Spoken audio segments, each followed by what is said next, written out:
বেজে গিয়েছে লোকসভা ভোটের দামামা। নির্বাচনী প্রচারে ব্যস্ত সমস্ত রাজনৈতিক দলের প্রার্থীরা। ভোটের লড়াইয়ে খামতি রাখতে চাইছেন না কেউই।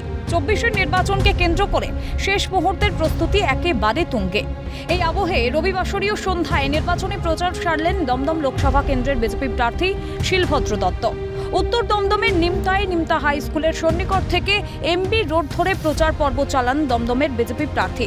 পুজো দেন নিমতার আদি কালী মন্দিরে। পুজো এবং জনসংযোগের মধ্য দিয়েই রবিবারের প্রচার সারলেন দমদমের বিজেপি প্রার্থী শিলভদ্র দত্ত। রবিবার নিমতার আদি কালী মন্দিরে পুজো দিয়ে বেরিয়ে বিজেপি প্রার্থী শিলভদ্র দত্ত জানালেন, দুর্নীতিমুক্ত বাংলা করতে মায়ের কাছে প্রার্থনা করলেন, কারণ বাংলার গণতন্ত্র ধর্ষিতা হচ্ছে সন্দেশখালীর মায়েদের মতো, সেটা বন্ধ হোক। মন্তব্য বিজেপি প্রার্থী শিলভদ্র দত্তের। আর যেন কোনো সন্দেশখালী না হয়, মায়ের কাছে প্রার্থনা করলাম যেন পরীক্ষা দিয়ে পাশ করা ছেলেটাই চাকরি পায়, চাকরিটা যেন বিক্রি না হয়ে যায়।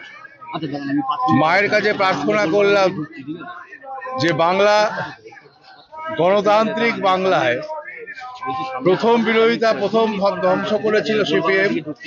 অনেক আশা নিয়ে, স্বপ্ন নিয়ে পরিবর্তন এসেছিল, কিন্তু বাংলার গণতন্ত্র ধর্ষিতা হচ্ছে বাংলার সন্দেশখালীর মায়েদের মতো, সেটা বন্ধ হোক। পাশাপাশি প্রধানমন্ত্রী নরেন্দ্র মোদীর প্রশংসাতেও পঞ্চমুখ হতে দেখা গেল দমদম কেন্দ্রের বিজেপি প্রার্থীকে। ২০২৪-এর নির্বাচনে ৪০০-র বেশি আসন নিয়ে প্রধানমন্ত্রী হবেন মোদী। মন্তব্য বিজেপি প্রার্থী শিলভদ্র দত্তের। নরেন্দ্র মোদীর নেতৃত্বে ভারতবর্ষ এগিয়ে যাচ্ছে। নরেন্দ্র মোদীর নেতৃত্বে ভারত আগে এগিয়ে যাক। ২৪ সালে ৪০০-র ওপর আসন নিয়ে নরেন্দ্র মোদী ভারতবর্ষের প্রধানমন্ত্রী হয়ে পৃথিবীর বুকে ভারতবর্ষকে ১ নম্বর জায়গায় নিয়ে আসে। এছাড়াও আসন্ন নির্বাচনী লড়াই নিয়ে বেশ আত্মবিশ্বাসীও দেখা গেল তাকে। দমদমে জয় হয়ে গেছে, রেজাল্টটা ৪ঠা জুন বেরোবে। দমদমের মানুষ শিলভদ্র দত্তকে তো নয়, ভোটটা দেবেন নরেন্দ্র দামোদর দাস মোদীকে। দমদমের মানুষ উন্নয়ন চায়, তাই মোদীকে ভোট দেবেন। দুর্নীতির বিরুদ্ধে লড়তে চায়, তাই মোদীজিকে ভোট দেবেন, পদ্ম ফুলে ভোট দেবেন। আসন্ন লোকসভা নির্বাচনে এখন পাখির চোখ সমস্ত রাজনৈতিক দলে। কোমর বেঁধে লড়াইতে প্রস্তুত প্রত্যেকেই।